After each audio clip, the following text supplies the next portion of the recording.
Jimmy told you I play on a women's pro football team, and I really do play on a women's pro football team. People ask me after the show all the time, is that true? Do you really play? And I'm like, yeah. And they go, but you're so little. And I go, well, yeah, I spend a lot of time on my ass. But it is so much fun. I'm having a blast. In fact, I'm almost having too much fun. I play defense, right? And my coach is always getting on me. He's like, I want you to toughen up out there. You're a defensive player. Get mad. When you're out there on the field, Jenny, I want you to get mad. The problem is, when I get mad, I mean like really mad, I cry. Somehow I don't think I'm going to instill a whole lot of fear in the opposing wide receiver. You know, come on, go ahead, run your stupid little route in front of me. Go ahead, bitch.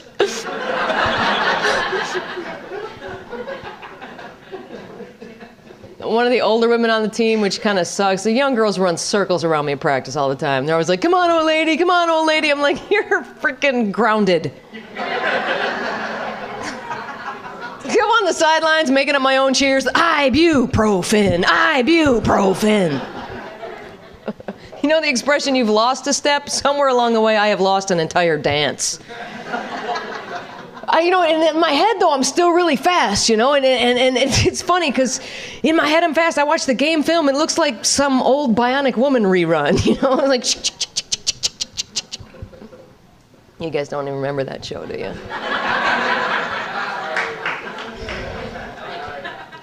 Someday, go home and watch TV Land.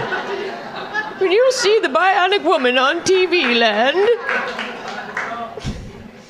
She had a bionic ear, people. For those of you that never saw the show, she had a bionic ear. She could hear for miles. She could hear through metal walls, but she always had to move her hair.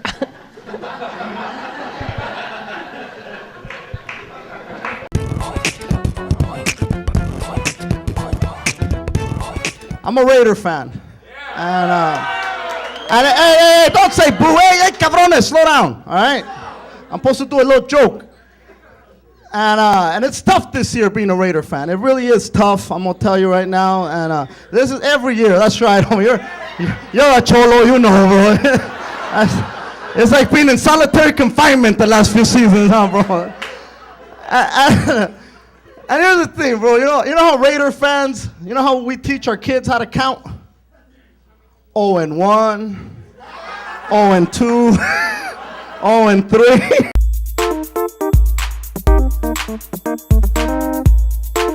I had to kind of change what I was going to talk about tonight, because when I got here, they told me not to make any jokes about UCLA football. Go ahead. No. They were afraid one of the players might be here, and I'd end up being the only guy hit all year.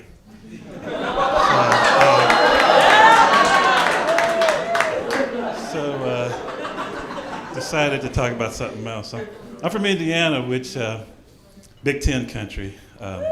Yeah. Just found out that Joe Paterno, Penn State coach, finally decided to retire, 84 years old. Turns out I just can't take a punch anymore, Man. Yeah. But I had a tough time in school, though. College was rough because, from the time I was growing up, when I was a little kid, I had a speech impediment and a reading disability. That's not the funny part, man.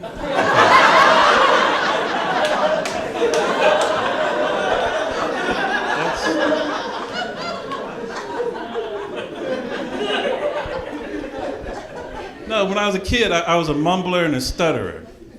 And so they actually, when I was in grade school, they couldn't understand what I was saying, so they made me go to the speech therapist. They brought a speech therapist in. Of course, back in those days, they didn't have any black speech therapists. That's why I sound like this.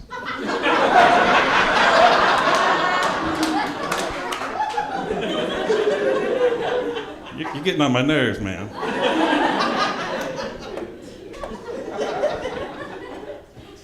Anyway. I had a reading disability, too. Of course, back in those days, they didn't even have a name for it. You were just stupid, Found out I was dyslexic when I was 12 years old. When I was 21 years old. And they told me...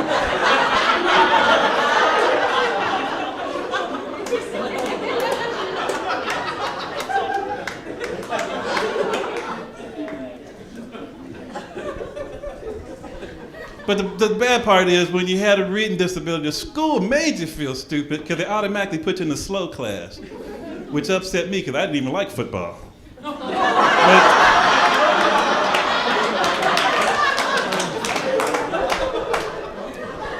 It almost worked out, though. I almost got a scholarship, but I blew it at the last minute because I learned how to read. And, yeah. So UCLA took back the offer.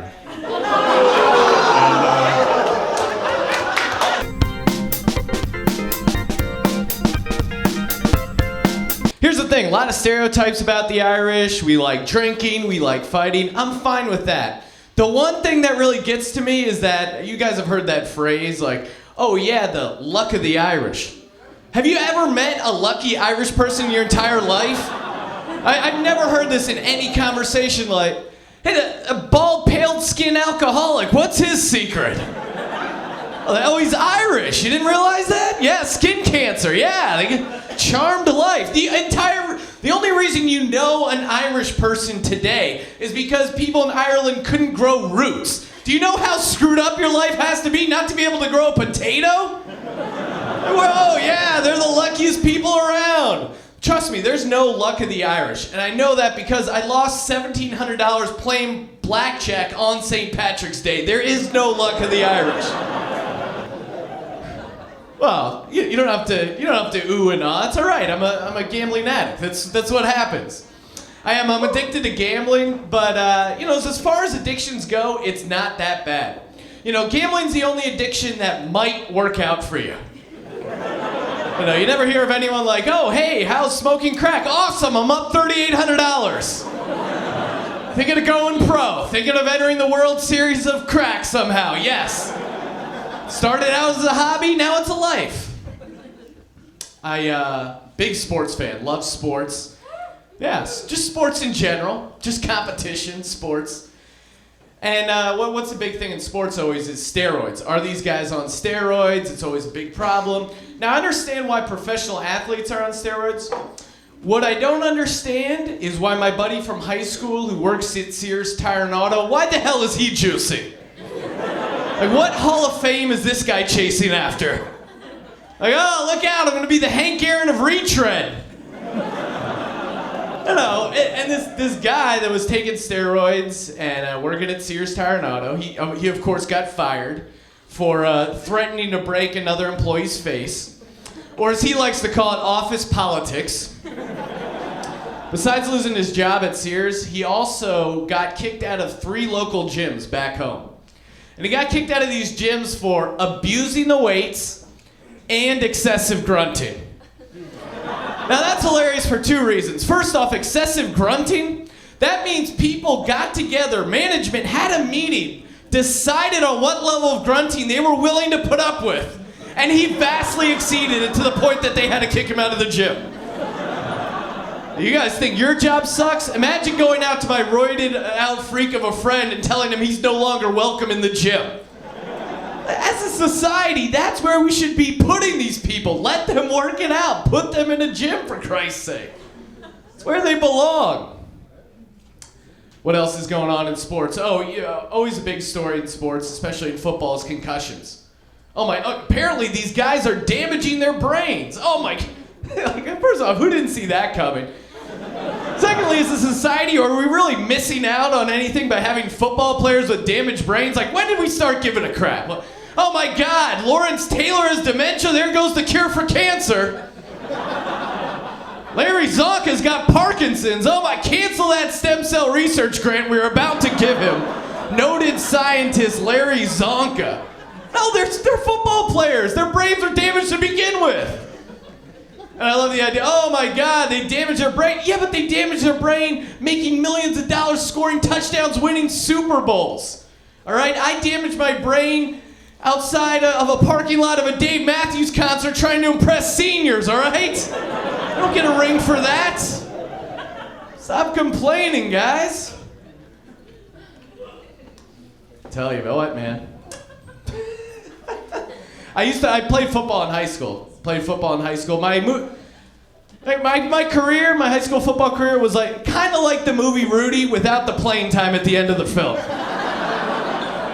Sure, I got carried off the field, but it was because I blew out my ankle trying to give 110% in practice.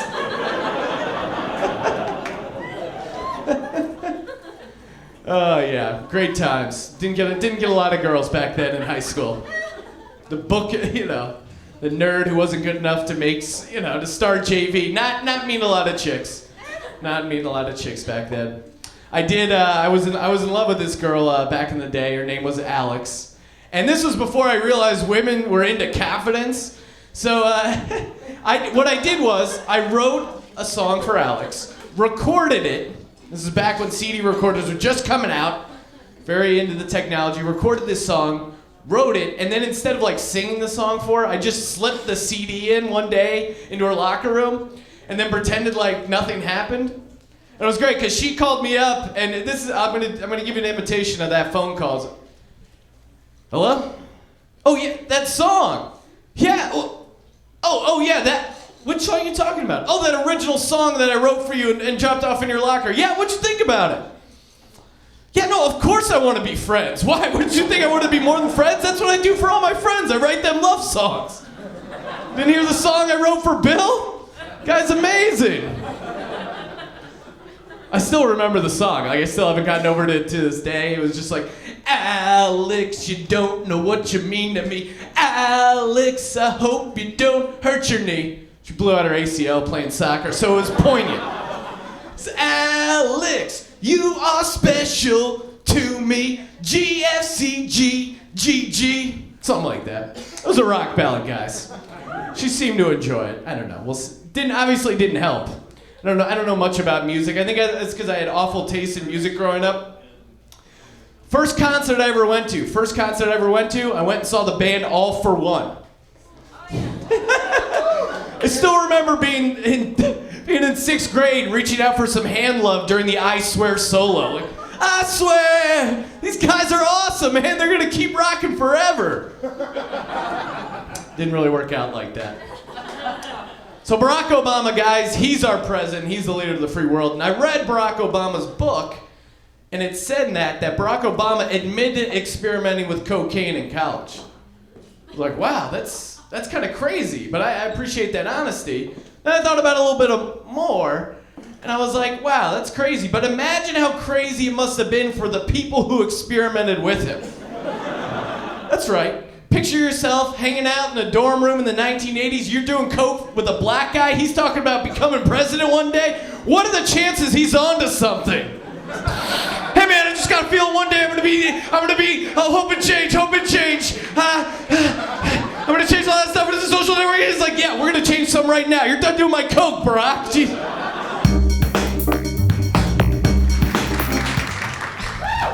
Hi everyone, my name is Elizabeth Sass, and sometimes people say to me, Elizabeth Sass, you're pretty funny, but you don't always seem so comfortable on stage. And I'm like, well, I don't know why that would be. All I'm trying to do is hear myself tell jokes over voices in my head screaming. And they're screaming, they can tell you we're fat in high school. They're calling you Sasquatch, Sasquatch. I can't think of a better way to relax, I really can't. I am really happy to be here. You might not be able to tell though, because I'm too lazy to emote. I'm the only one of my girlfriends who gets, hey baby, what's wrong, as a pickup line.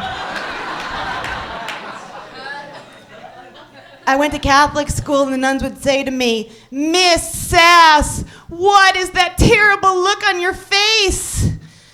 And I'd be like, yeah, that's my face, sister. And to this day, people assume I'm frowning a lot. I can accept that because the real question is, can I profit from it? And I think I can if I can become America's next top antidepressant spokesmodel. Before edition. Now, when I was little, my parents would say to people, she is very serious. It's almost like she was born old. Quite a character reference for a nursery schooler. Not a lot of people lining up to do the seesaw with me. That's okay, it's great. I am glad I was an unpopular child because being an unpopular child prepared me to be an unpopular adult. There is no better preparation. I had an imaginary friend when I was little, not like other kids who were fun. Their imaginary friends were talking dogs or pirates. My imaginary friend was my imaginary co-anchor.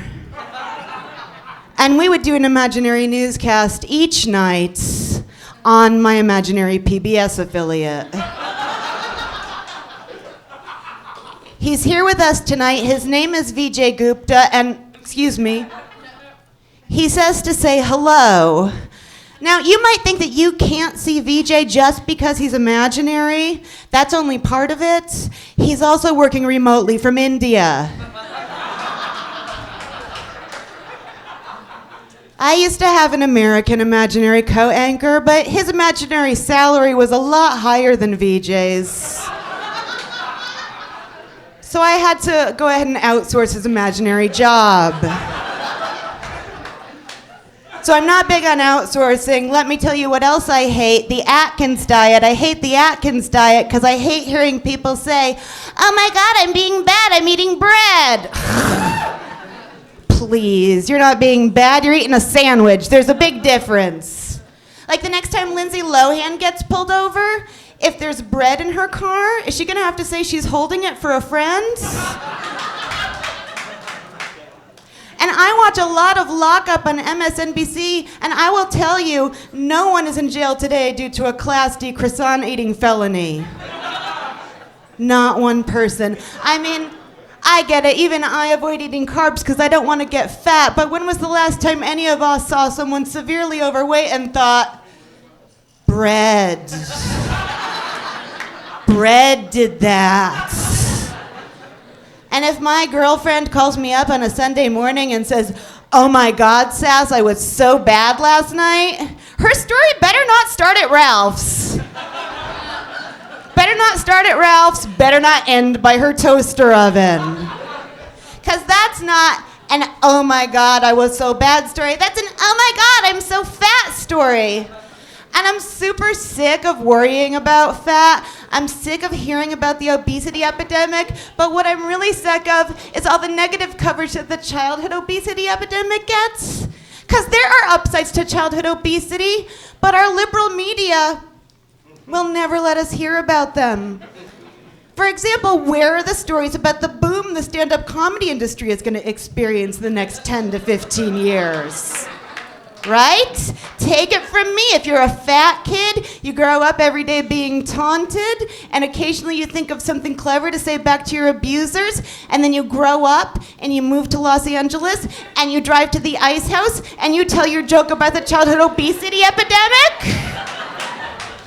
And I would like to thank you for being here while that dream came true. Part 2 of the upsides of childhood obesity, a 2-part series. If you're concerned about teen pregnancy, perhaps think twice before taking the double stuffed Oreos away from your fat, unattractive child.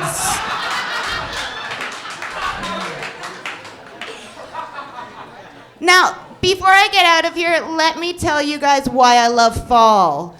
Fall's my favorite season because that's when my best friend comes back from summer vacation. My best friend TV. And I can't wait for the return of my favorite gay soap opera. Maybe you guys caught last season's finale. They called it the Super Bowl. Now, some people say that football isn't gay, but I ask you, when a man can be characterized as a ball magnet and he's praised for his ball handling skills and he gets in trouble for holding other men? Isn't that a little gay? I say it's totally gay.